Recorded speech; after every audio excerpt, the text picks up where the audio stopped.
So all of these speakers are well known to you. To my immediate left, Dr. Geoffrey Till, Premier Authority on Naval Matters from the United Kingdom, Ambassador Hasjim Djalal from Indonesia, whom you heard yesterday in the after-lunch address, Rear Admiral Rowan Moffitt, Royal Australian Navy, retired, who spoke to us earlier, and High Commissioner Verma, who was, of course, as you're all well aware, the previous Chief of Naval Staff in New Delhi. So an enormous wealth of experience here on the stage. One of the challenges, of course, in addressing the topic of the future of Pacific sea power is that it is so multidimensional. The concept of security has broadened in a most remarkable and challenging way. Similarly, we're looking at nations with many different maritime priorities. Indonesia, a huge archipelagic state, and indeed, parenthetically, if you were to put Indonesia on Canada, it would stretch almost the entire width of this huge nation. Then tiny states, city-states like Singapore, with highly professional and modern navies. What are their visions of sea power in the Pacific? Great nations like India and China and the United States. We see cross-cutting that a dramatic numeric diminution in the size of the old frontline navies like the Royal Navy and indeed the United States Navy. One can challenge, of course, countervailing arguments that quality is replacing quantity. We see that the battle space is becoming increasingly multidimensional. In the sky, under the water, missiles, cyber, and so forth. How are we to address this amazing array of challenges?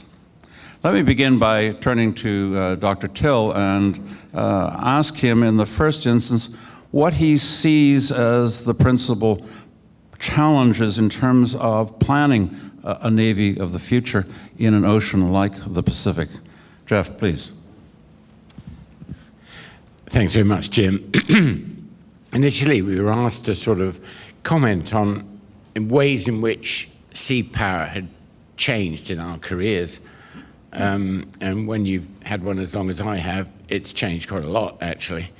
But I think one of the really significant ways in which it's changed, and it is something that hugely affects the way that all countries in the Asia-Pacific will plan their navies, is what Jim just mentioned, the idea that security has broadened. It used to be about the defense of narrow national interests. Now it's much more. It's about dealing with all manner of soft threats to the sea-based trading system. On the first day of this conference, I was struck by some of the comments and speakers, and in fact where we were focusing our attention. You might have got the impression that actually maritime security, dealing with soft threats, is what navies are for. It's not, of course. It might be what they do most of the time, but it's not what they're for. It seems to me that we may need to reinforce the point that good order at sea, the biggest threat to it is probably interstate war. So the business of preventing that, si vis pacem para bellum, after all, is really the top priority. And you may recall I had a bit of a discussion with my Chinese counterpart about the notion of deterrence. And I thought he made a very good point about the need to try and make deterrence a bit cooperative. Introduce an element, if you like, of reassurance into the mixture in order to create a kind of stable relationship. And thinking about the way that navies can do that seems to me to be a very important issue that naval planners ought to be debating. But I don't think a degree of naval competition is necessarily a bad thing if it engenders respect and if it engenders an incentive to be moderate. There's a lot of concern about whether an arms race is happening in the Asia-Pacific on the assumption that if it is, that would be a disastrous thing. Well, maybe not. remember the German-British one of 1909-1912 actually didn't precipitate the First World War. It had stopped well before that. And you could make the same point about the Anglo-French naval arms race of the 19th century. Competition in itself isn't that dangerous necessarily. And in fact, mischievously, you could argue the very reverse, that it was, after all, Britain and France's failure to respond to German arms racing behavior in the 1930s that maybe precipitated a war that was actually avoidable. Sensitively managed, it seems to me that modernization of navies contributes to peace, or can do. The essential issue then is not what navies have, it's how they use them. And I think emphasis on use and the various ways in which navies can be used and should be used should be a focus. Getting back to this issue of maritime security, I was really struck by one comment, well, lots actually, but one in particular, that said it's all about global supply chains, not the east or west incipient competition between the two or anything like that. And this really goes back to the notion of the defense of common interests of the world community, not the particular interests of particular nations.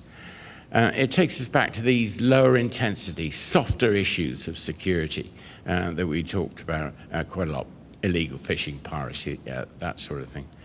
And it raises issues, I think, of to what extent should navies prepare for this rather than leave it to Coast Guard forces? And how should they balance their preparations between hard and soft security? The third thing was a point that I thought of when Milan Vigo was speaking.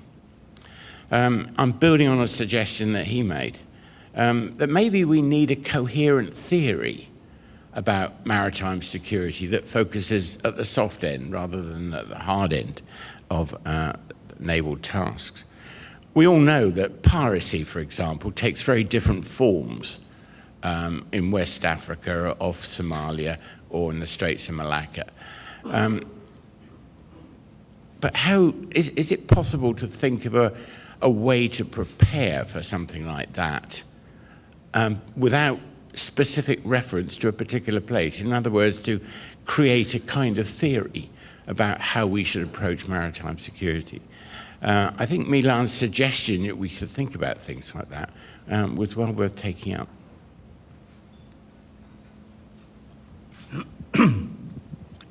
Thank you very much for these questions. The way I look at it, there are two perceptions of SLOCs here. Safety of navigation. Communication, yes. That will increase the role of the Navy. In our cases, it's basically how do we maintain and protect ourselves for people who pass through our waters. While on the other side is how would they protect their ships passing through without interference from the countries in which they pass. That's the way history has told us. And for that reason, that is why it is so important for us to have some rules and regulations in doing so, so that those who are using the SLOCs will not endanger us, but we will also not endangering those who are using the SLOCs. And that's basic kind of thing is the thing that are explained and identified and rules in the Law of the Sea Convention. There are so many things here that we have been trying to do in cooperation with the users and so forth. One, the regime of navigation through what the law said, straits used for international navigation. we do not consider our waters in the archipelagic waters as straits used for international navigation. But we do consider Strait of Malacca and Singapore as straits used for international navigation. And for that, we follow the rules on the straits used for international navigation. We have been cooperating with the 3 coastal countries, Indonesia, Malaysia, and Singapore, since we make a decision, a declaration in 1971, so 40 years ago, that we will be cooperating on 2 things. 1, safety of navigation, that is for the safe ships. 2, for environmental protection, that is for us. And we do that on the basis of law and after negotiation with so many years with the users.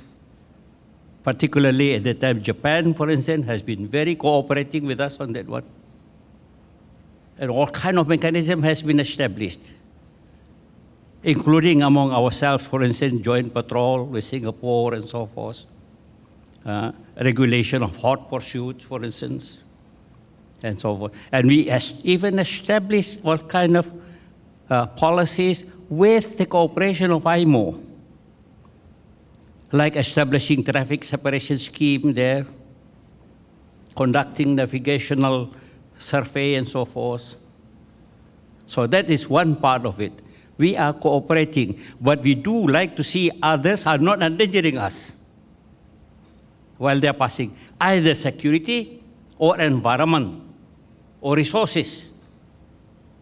That is our policy. Now, with regard to the other waters in our archipelagic waters, as everybody knows, there are 3 kinds of regime of navigation, or 2 kinds of regime of navigation there. When we recognize the principles of innocent passage, everybody can pass through under the innocent passage regime. But also we do recognize special regime of archipelagic sea lanes passage,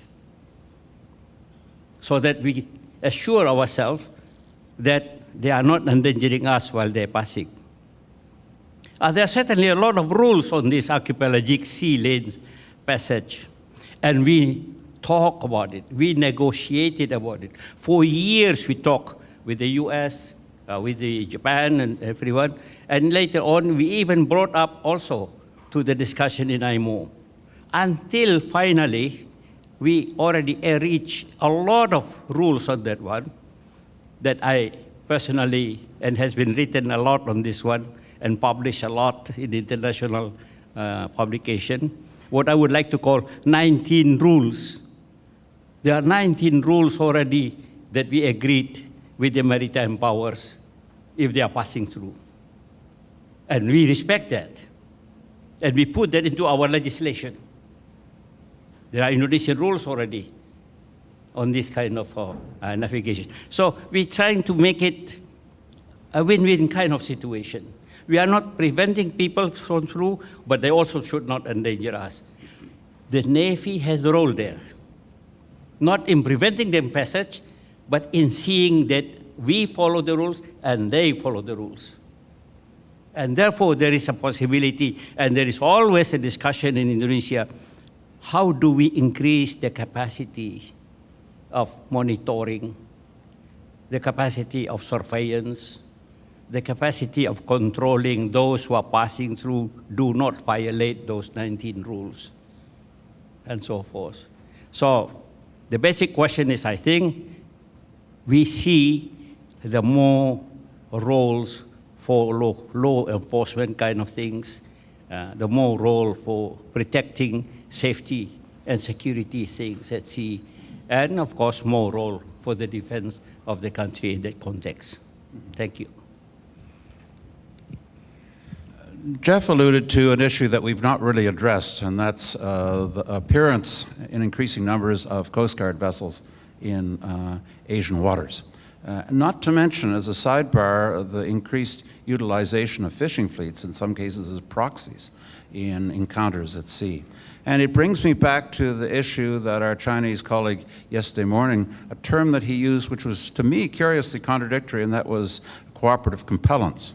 And I wanted to ask Admiral Nirmal Verma, forgive me, I'm sorry, to perhaps expand on that from his perspective as one-time Chief of Navy. Thank you, Jim.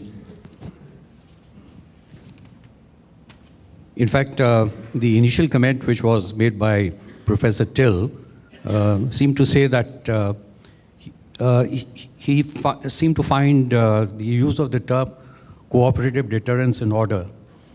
But I'm coming now to the, which I don't think I agree with, but at the same time, there's this issue of translation from Chinese and Japanese to English, and sometimes words get tossed around. So if I let it pass as mutual deterrence, it is one thing. But cooperative compellence is something which I've heard for the first time in any sort of discourse on maritime matters. So just as a test case, I said, let me just look at the basic English translation of it. And you find actually the word compellence doesn't figure as a noun to start with. But nonetheless, if you take it as compel, and just take the dictionary meaning, it means to force or to drive, especially to a course of action, to bring about by force, to drive or urge forcefully, to cause to do or occur by overwhelming pressure. Well, once again, given the benefit of doubt, I said, let me touch the thesaurus and see if there's some other words that might have been the intent. And it gets worse. It talks about coerce, impel, pressurize, browbeat, bulldoze, bully, intimidate, threaten, harass, hound, turn on the heat. Now, if that be the case, it really doesn't make sense, because if that be the model which is looking for cooperation in South China Sea, in the context in which this term was used, I find, I don't think we'll get the intended results. Now, I do not know if the intention of the speaker or something else, but certainly this is the first time I've heard this term. Thank you very much. One of the things that strikes me, of course, is that the ocean is increasingly dynamic in terms of shipbuilding programs, the appearance of submarines in almost all the navies, and what that implies in terms of peace and security in the region. But there's another element, and that was highlighted yesterday, the challenge that constantly confronts us in terms of how to develop shipbuilding programs that will be flexible enough to relate to changes in threats, changes in technology as they come over the horizon. The shipbuilding programs are attenuated, but the changes in many cases come upon us. And I'd like to turn to you, if I may, Rowan, to perhaps expand on that from your perspective. How can navies react to this problem, which is not, of course, confined to the Pacific? It's a universal problem, but it's one that we all face. Thanks. We have sound? We do. Yeah. Thanks very much, Jim. This really is an issue, I think, that goes to the heart of what I was trying to get at in my presentation. And I think Professor Till really draws on an important notion here of the fundamentals that we need to revisit. Why do we have navies in the first place? Not what do they do today, but why do we have them? Because if we haven't got a clear view of that, and this was the challenge that I confronted in crafting some simple explanation around submarines, and at a very fundamental level. For example, we talk defence forces, we talk in a way which suggests we're poised to react.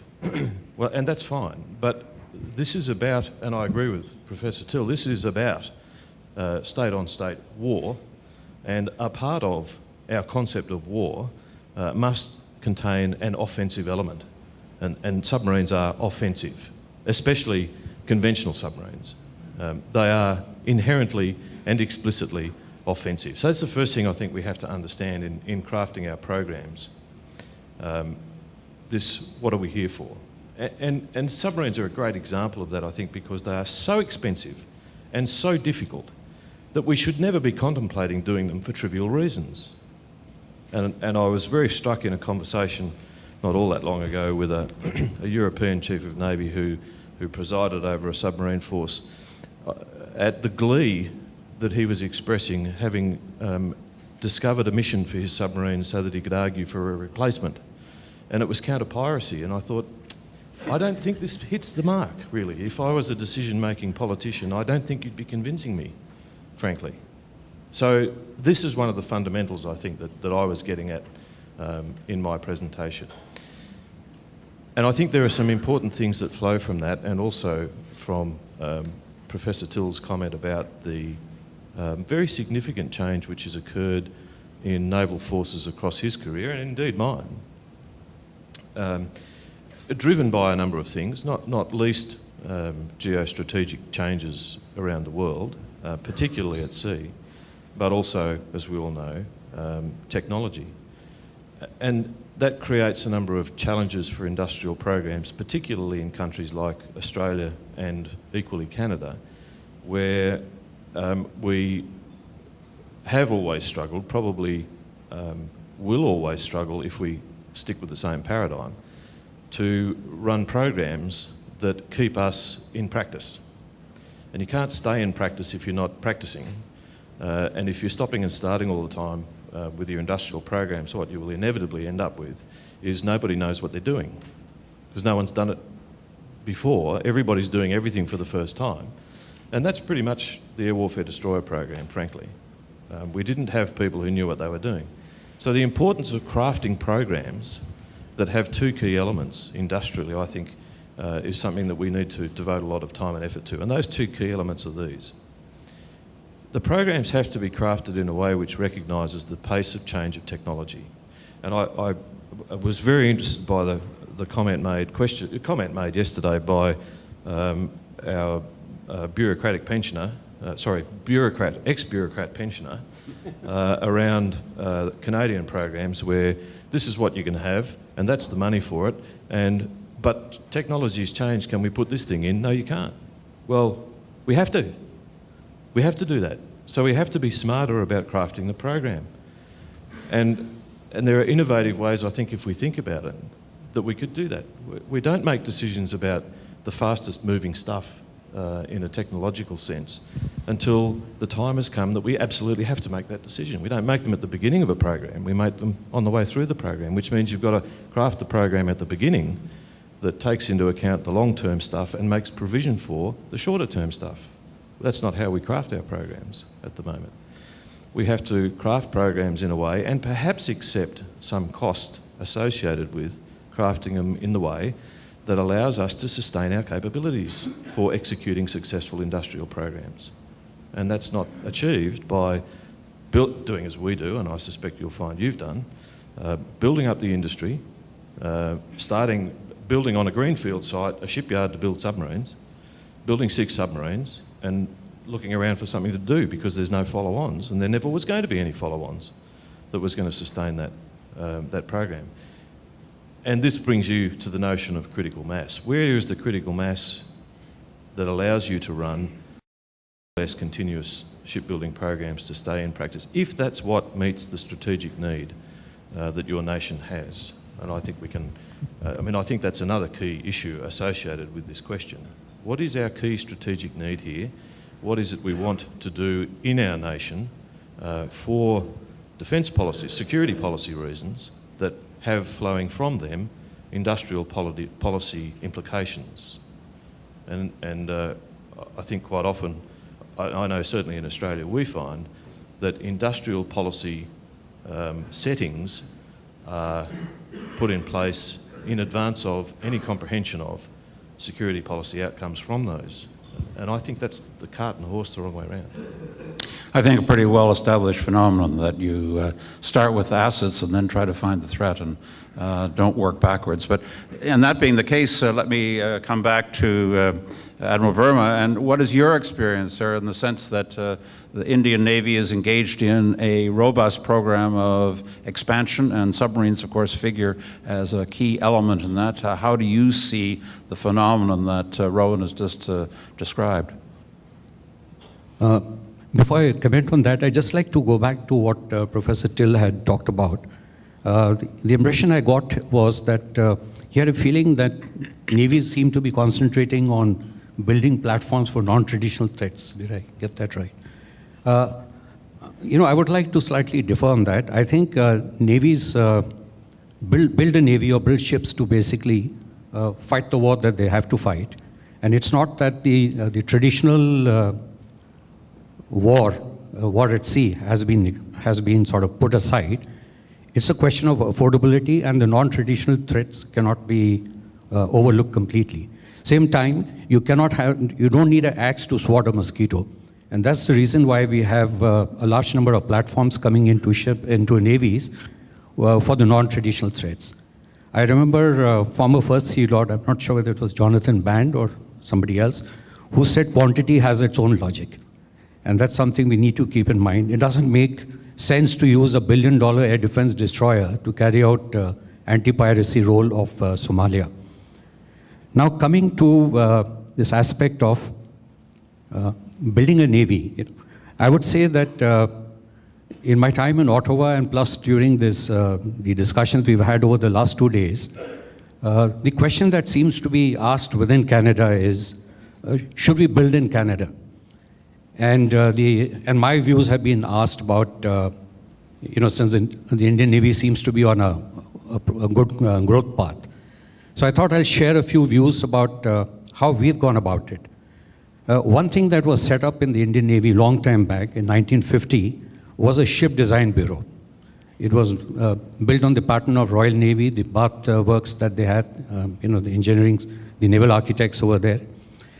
And we started off with a patrol craft, and this has grown over a period of time. And today, from frigates, destroyers, submarines, to even an aircraft carrier, something which is being designed by it. And we have a couple of hundred naval architects who work on this. This perhaps has been a strength for us. We inherited government-owned shipyards. So the combination of the Ship Design Bureau, manned entirely by the Navy, and the government shipyards helped us to actually put the Navy on the growth path that it is today. Now, there may be criticisms about, whether it's the most cost-effective manner in building ships. Well, we've looked at it. It certainly requires skills on the part of Navy people and Ministry of Defense to be able to negotiate the cost of a program where you have just got the government shipyard. And we have improved our methods over a period of time to do this better.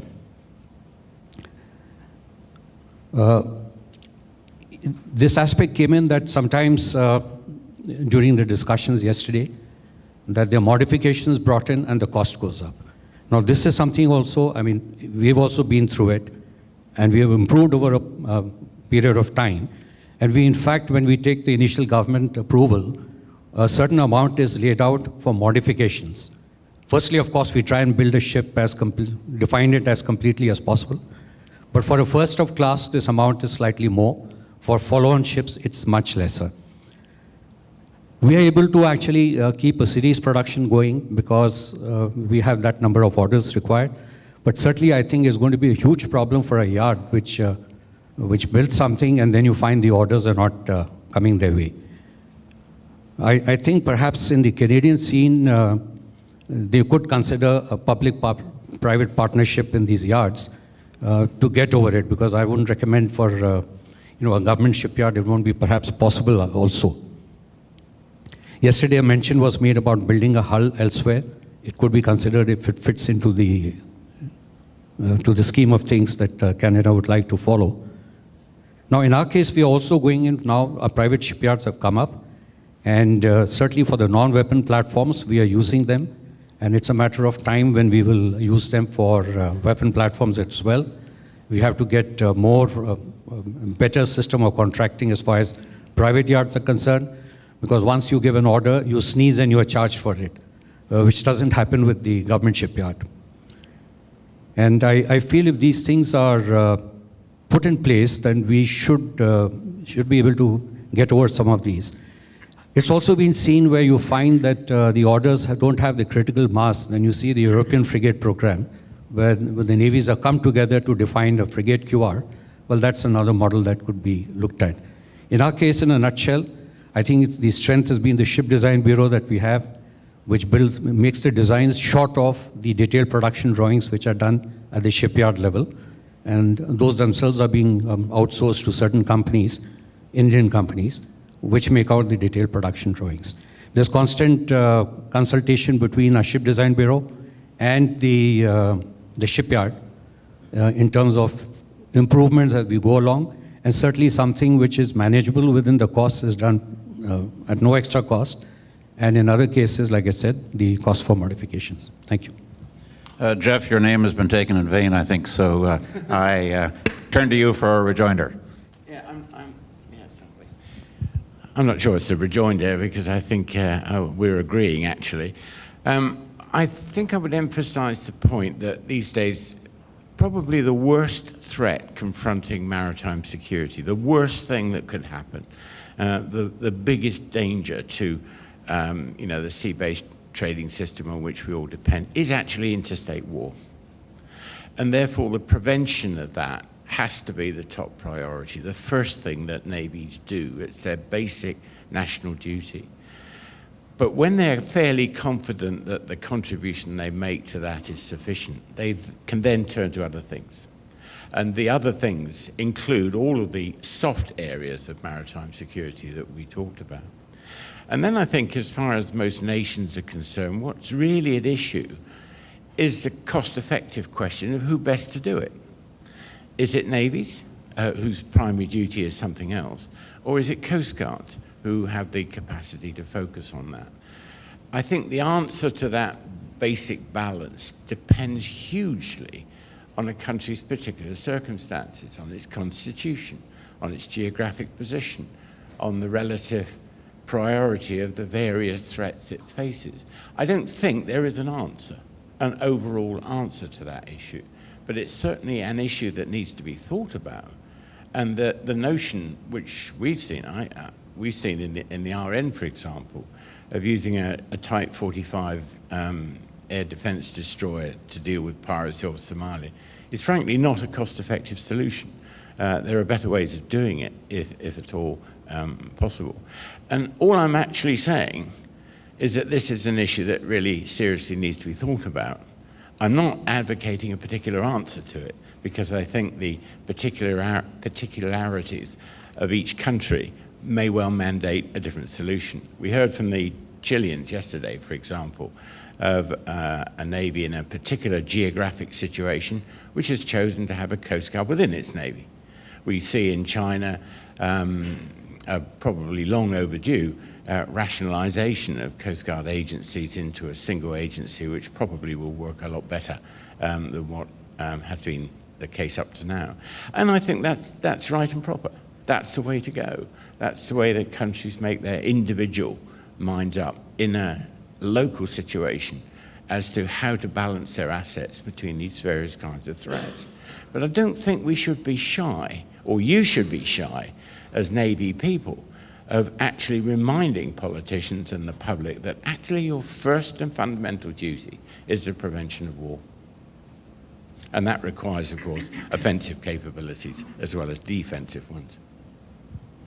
I'd like to come back to you, Hasjim, if I may, because it strikes me that the situation in Indonesia is really unique. There's no other part of the Pacific which is so vast, so fragmented, with such an enormous exclusive economic zone to address. And I'd be interested in knowing what are some of the discussions in terms of how should Indonesia position itself in terms of its maritime forces. You alluded, of course, to the passages through the archipelago, to the rights of those people making passage and to the maritime forces at your disposal. But I'd be interested if you could expand a little on how you see the development of the Indonesian Navy and Coast Guard to best address the challenges that you face. Yes, a Coast Guard is very important for us too. But Coast Guard basically is for law enforcement purposes.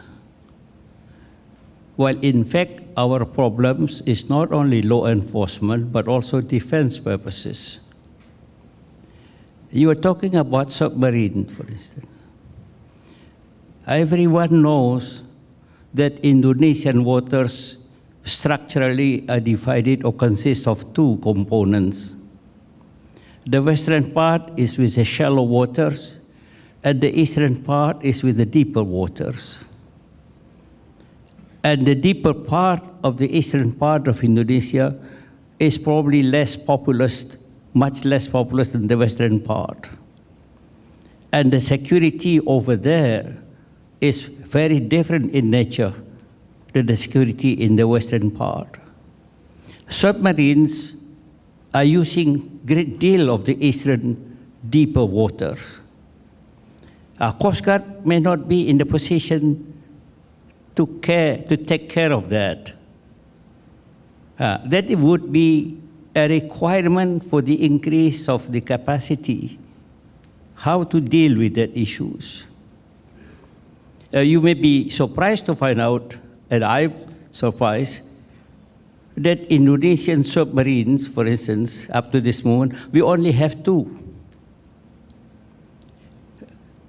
Without being sarcastic, I don't want to be sarcastic here. Even Singapore, who has no sea, has more submarines than Indonesia.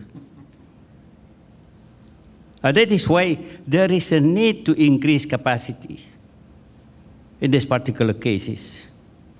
Now, how do we see that this will not endanger us, while in fact at the same time they are allowed to pass through according to the law? And the western part is much more surface vessels.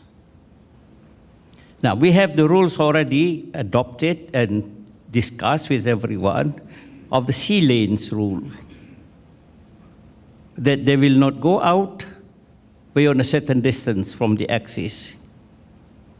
Now, you cannot really imagine how do we see and control if they go out of it, which history told us they do go out of the axis of the sea lanes beyond what is described in the law and so on.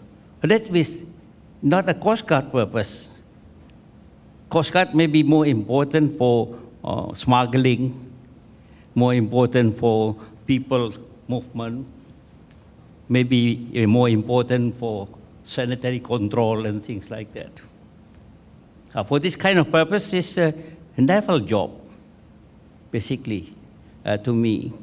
And that is why we keep saying that while we are allowing and agreeing people to pass through in what you call slots and so forth for modernization, the more modernized the passing ships through, more requirement for Indonesian to increase their knowledge capacity, to increase their own observation capacity and so forth. So I will not say that the increase of Indonesian naval capacity is for any kind of controlling other part of the world. No. That is maybe the difference between our Navy and many others. We are not trying to pass through in others' waters, while most of us here seems to be thinking how to pass through in somebody else's waters.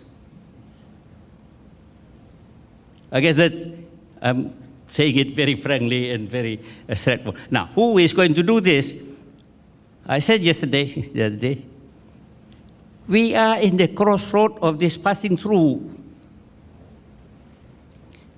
Anybody that goes from the Indian Ocean to the Pacific Ocean to the South China Sea will pass through Indonesian waters. And anybody who will go from South China Sea to the Indian Ocean or from the Pacific Ocean to the Indian Ocean will pass through Indonesian waters. Either they pass through on the surface or they pass through underwaters. It will still be in Indonesian waters. In this case that we require, I said, certain rules, clear rules, and we work for that, and we have done it, and we have achieved a lot of understanding on this, and that will we need cooperative kind of relationship and arrangement. I hope I can be as frank as I can. Thank you. I'd like to turn to another phenomenon, and that's the increased appearance of air power in the Pacific. We referred to the dramatic increase in the number of submarines in regional navies.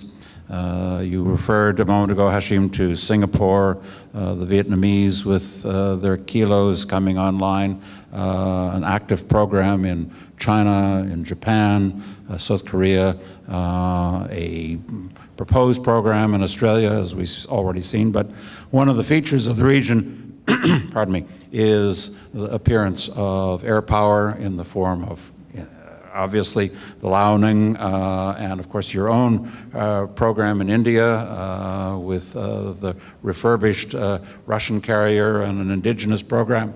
And, excuse me, we see in Japan and South Korea so-called destroyers, which are capable of carrying a variety of helicopters and conceivably downstream F-35s in a vertical takeoff mode. So I'd be very interested in your views as a panel as to what this may mean in terms of the stability of the region in terms of maritime interaction. Perhaps you begin, Jeff. I contextualize that. I think it's a very astute observation. And I was reminded of that by something the ambassador just said, which is Indonesia's concerns, if you like, with its own seas and what's happening there. And he was saying delicately that's not necessarily the case with some other navies in this room. That's quite right. It seems to me that another division, another balance, if you like, that naval planners need to cope with is the extent to which they're going to focus on the home game or the away game. And it seems to me that what we're seeing globally, actually, not just in the Asia-Pacific, is an increasing attention being paid to the away game. In many cases, in recognition of the fact that because we're all players in a global sea-based trading system, what happens at a distance affects us. And our political masters are concerned not just with the fate of the nation, but the fate of the nation within the system. And therefore, they're increasingly feeling that their national incentives are to contribute to the solution of problems at a distance from home. I think if you look at, as Jim just said, if you look at most navies in the Asia-Pacific region, Korea, Japan, China, India, and in a smaller way, most of the nations of Southeast Asia too, they're all getting increasingly interested in operations at a distance from their own home waters. And I think that's the context against which we need to consider this phenomenon that you referred to about an increasing interest in organic air power. Because if you are going to operate at a distance, even in a benign environment, it's much safer to do so if you've got your own air power with you, at least to some extent. And certainly your capacity to deal with many of the even lower intensity threats you're likely to come across, or challenges you're likely to come across, will be easier to handle if you have air power. We've seen that in the counter-piracy mission off Somalia, where ships with large helicopters are hugely more capable than ships with small helicopters or ships without helicopters at all. And I think that explains why there is this urge to develop organic air power in its various forms. rather than preparing to fight, if you like, another Battle of the Midway. I'd welcome your comments, Rowan.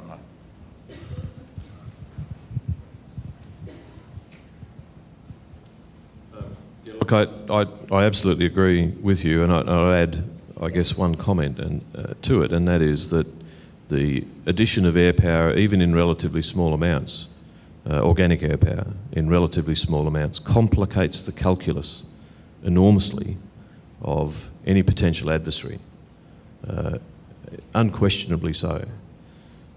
But there are also practical limits that need to be applied to the aspiration, and this really gets to the thinking things through and understanding the fundamentals. I think it's probably in today's world, probably really since World War II, that in a state-on-state conflict, if the two sides are more or less evenly matched, the outcome will be determined by the one who's got the dominance in the air. So, you know, the end result will still be determined when the troops of one side prevail over the troops of the other side, probably on the ground somewhere. Air power is an irremovable part of the whole calculus, though, and as I say, a small amount changes that calculus for the adversary quite significantly. But it's a complicated thing to do.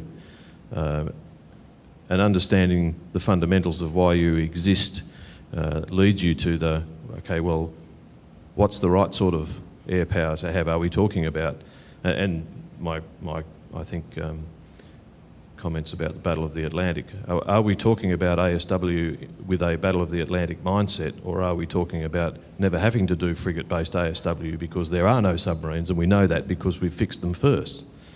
And if we do find ourselves having to confront a potential of a submarine threat to our surface forces, the sorts of helicopters that are going to be necessary to do that, and can we afford them?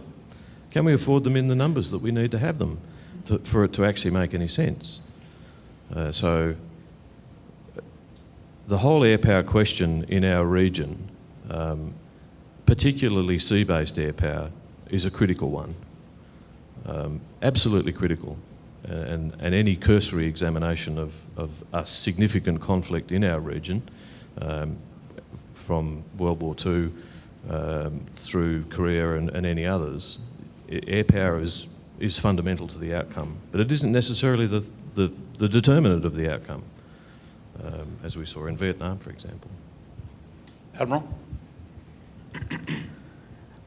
You know, at one time when we discussed or used to discuss sea control and sea denial, the submarine used to be the obvious choice as far as a nation with lesser capability wanted to enforce its writ in terms of sea denial.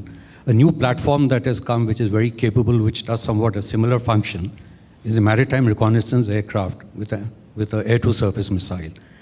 And if you have to operate a force at sea, and I'm talking about not the distant operations which Professor Till was mentioning, but even, you said, near-coast operations, unless you have integral air at sea, it is not possible for any task force to operate.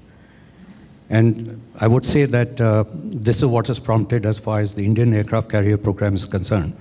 The other thing I'd like to draw a comparison is when we talk about carriers, there's a huge difference between the aircraft carriers that the US Navy has and what the other nations are aspiring for.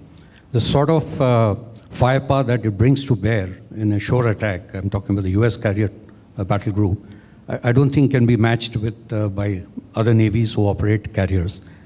And similarly, I would say that even with, you know, when you, like for quite some time, we've had the Harrier carrier, to so to say.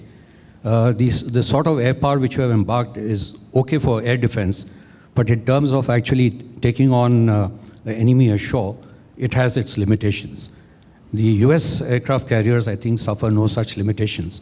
They can actually venture close to hostile coasts where air forces would be put against them. So that's as far as my comments on air power concerned. I'd just like to go back to what Ambassador Djalal had talked about in terms of, you know, for countries like Indonesia to know what's happening in the waters when shipping transits. And now, we have this requirement of AIS and LRIT. I do not know the extent to which that will meet the requirements that he has in mind.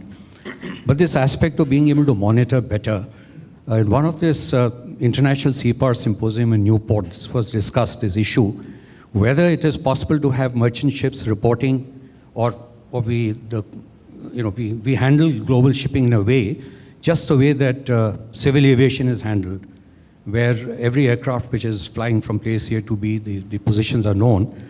But there were a number of problems which were cited, so it didn't seem to be a very workable thing. So, yeah, I'll leave it at that. So I do not know what exactly he had in mind, because in terms of slot monitoring, I think no nation has the wherewithal. And Mike Mullen's suggestion, Admiral Mike Mullen's suggestion of a 1,000-ship Navy is really the answer when we talk about safety of global shipping and slots. Which, of course, brings us to the whole question of greater and greater levels of cooperation among regional navies in the Indo-Pacific region. And what would you see are some of the leading challenges in terms of enhancing that level of seaborne cooperation? Ron?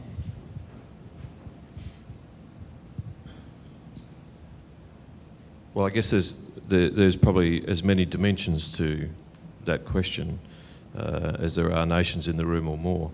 But if I take a look at an industrial program just for a second, which I think illustrates well some of the challenges, and that would be the Anzac frigate program, where we built cooperatively with New Zealand, and we're near neighbours. Environmentally and geopolitically, same operating environment in which we work largely, very similar aspirations in terms of engagement in the further from home areas. 10 Anzac frigates, 2 of which are different from the other 8. Why? Well, they are because New Zealand wanted something else. Now, they're small in their differences, relatively speaking, but the fact that there are differences is really quite important. And that's one of the challenges to cooperation if you're talking at an industrial level. And I think if you look at any of the attempts at cooperative programs anywhere in the world, the same fundamental is at work, and that is that we're special and we want it our way. I think we've got to get over that. I really do. I think we've got to get to the notion that we will save our national treasuries significantly if we can be prepared to accept and structure our programs to accommodate the fact that we are accepting compromise. An 85% solution will do for the moment if we've got the capacity to tailor to our specific needs, perhaps at some later time.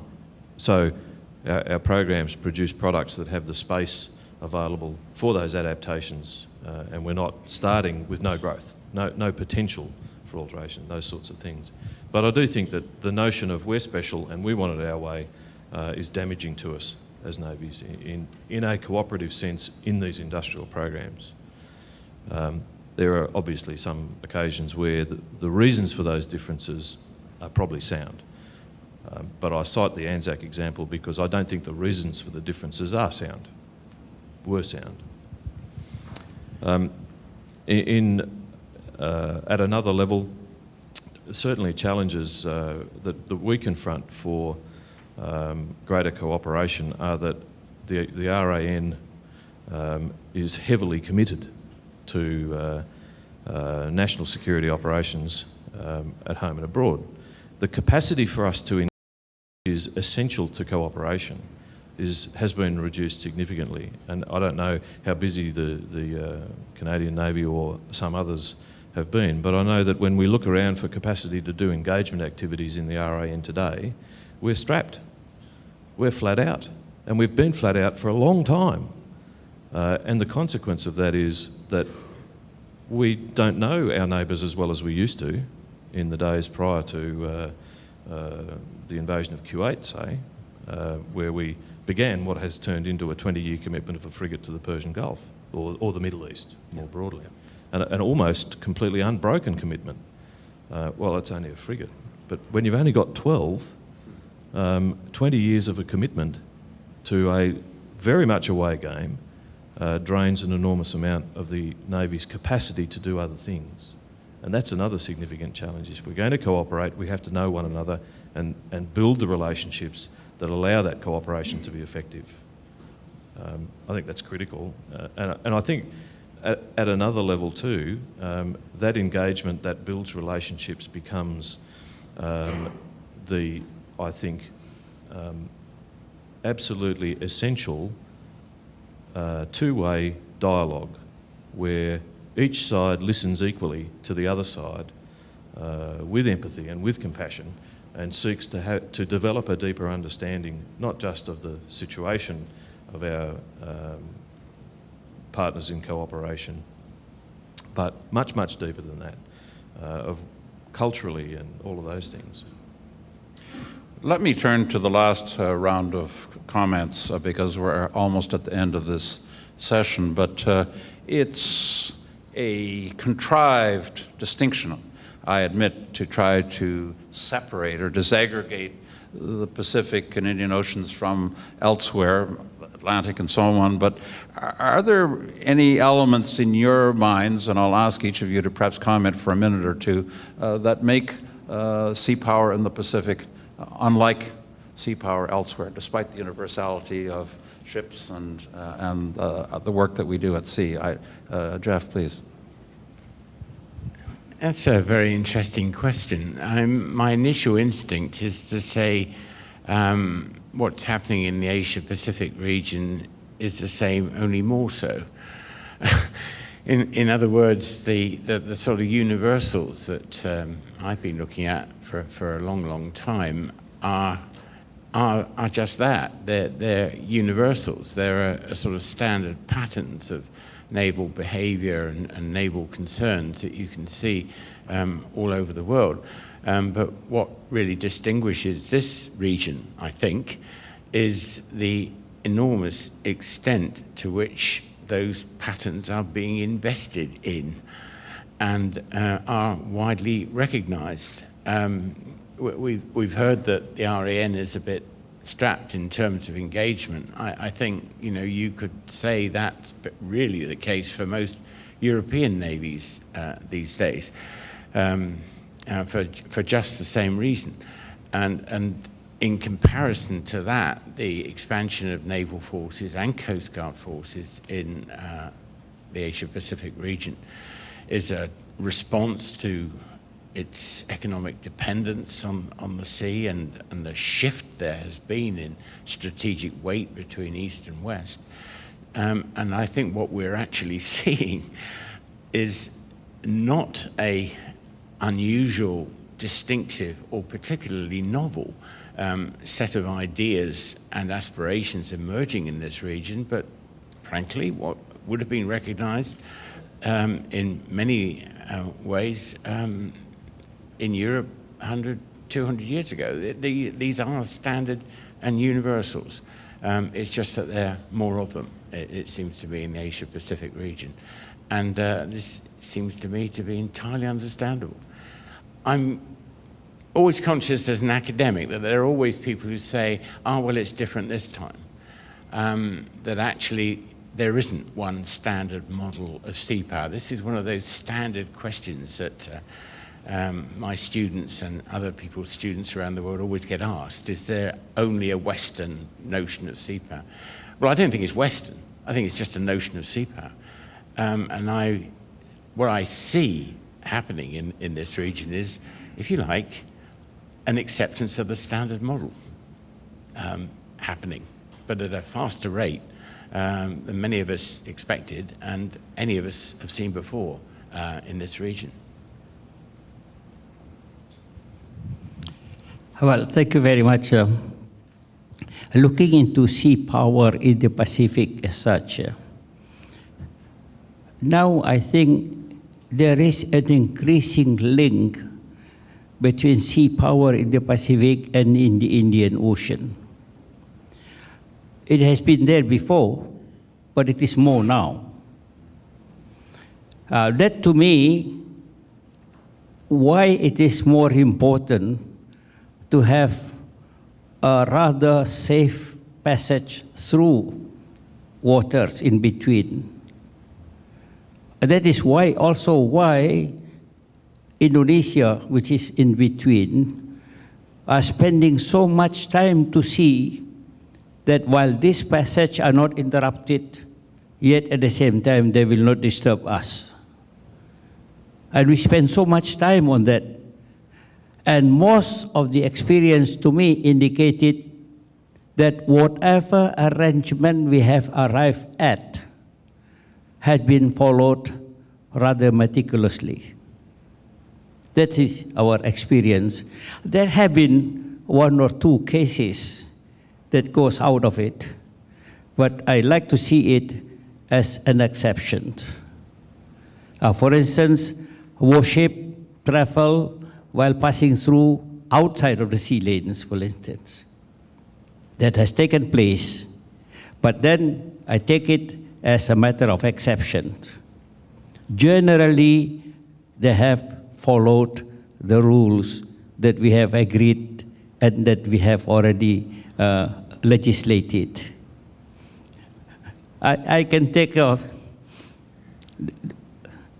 I was invited twice on personal basis to be on board aircraft carrier. One in the South China Sea, the other one in the Indian Ocean. And I was flown in from Indonesia on board the aircraft carrier after the aircraft that took me from Indonesian airport get permission to take us. And half jokingly, I was asking the relevant person on board, why you are not taking us simply in the Sunda Strait, for instance, while you are passing through, or not taking us somewhere very close to Jakarta? And the answer is, to me, very clear. Because the law said we shall not take person or goods on board while we are navigating through the sea lanes. So they do follow these rules, not to embark or disembark persons while navigating in the sea lanes. Because the rules say that in order to prevent smuggling, in order to prevent subversion and so forth, that ships passing through the sea lanes shall not disembark or embark persons or goods or commodities.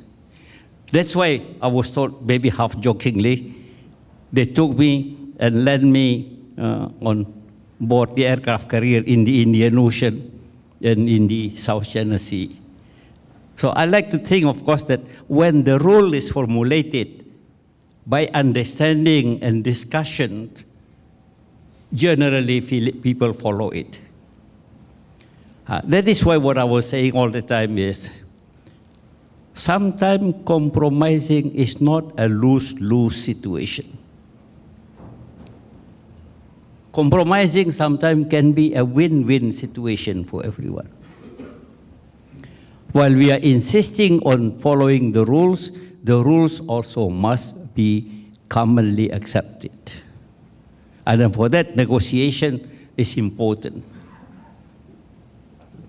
That's what we try to do, and that's what we are doing. And I think that would be for the benefit of everyone. Thank you. And I think, if I could just pick up on that point before making my comment to address your question, the fact that nations not only follow the rules but are seen to follow the rules is a really important element of the whole regime that we're trying to get to. that's a great example. We have a recent example as well where a frigate engaged in some sovereignty protection activities to the north of Australia, entered Indonesian territorial waters unknowingly on several occasions, and the commanding officer was removed. It's that fundamental. And interestingly, for those lawyers in the room, the lawyers advising the commanding officer were disciplined as well. And so they should be, because it's professional incompetence to not know where the boundaries are, when specifically instructions have been given that you are not to. Not only should you know that you are not to anyway, but we're just going to remind you that you should not. It's that important. So I really do think it's at the fundamental level of our engagement in a region when you're not just when you're a resident in the region, but when you're a nation that passes through this region. But in terms of, I think Professor Till really wrapped it neatly. I would simply say that the thing that I think is changing and has continued to change consistently in our region is the more of the same. There are more players, more broadly spread. You will find more of the regional players in our region further from home, increasingly, with the passage of each year. And that, I think, is a slight difference. Many more players, sophisticated, capable naval forces, operating very much further from home, increases the complexity of the region to an extent. With respect to growth of navies in the Asia-Pacific region, I think if a nation has to define its national interests, what comes foremost is sovereignty. Now, in case there are different interpretations of land boundaries or maritime boundaries, obviously it's an issue of great concern to both the parties concerned, and it would lead to a situation of arming.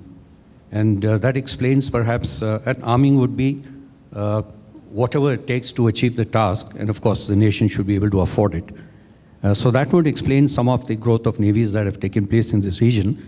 And what stands out is really the effort being put in by the smaller nations who've got, I would say, coastal navies, but actually jumping into acquiring submarines. And I think it explains the same thing about these different interpretations of sovereignty in this region. We've also asked to mark the takeaways from this session. One thing, since we are coming to close to on this session, I'd like to mark out, which can be discussed later, is this aspect of maritime terrorism. Yesterday we had certain presentations about the super container ships being talked of. What worries me immensely is, we have seen piracy for hijacking of cargoes to start with. Somalia brought in hijacking for ransom, and God forbid we have a situation where somebody hijacks just to disrupt global shipping. And what if the super container ships are sunk in one of these choke points? I've seen in Mumbai harbor during the monsoons, we had a container ship which ran aground, and some of its containers had drifted away. And it was a Herculean task for the Navy first to clear the minimum channel to keep the harbor open, and it took us many, many months to ensure that it was restored to its status before the ship ran aground. And you can just imagine 20,000 containers floating around in Malacca Strait. Well, ladies and gentlemen, I've been a miserable failure as a moderator. I've allowed this to run on for 10 minutes beyond the schedule, but I think you'll agree with me that this has been a most fascinating and stimulating round of discussions by 4 of the world's leading experts on naval and maritime issues. So please join with me in a round of applause for our panelists. Thank you.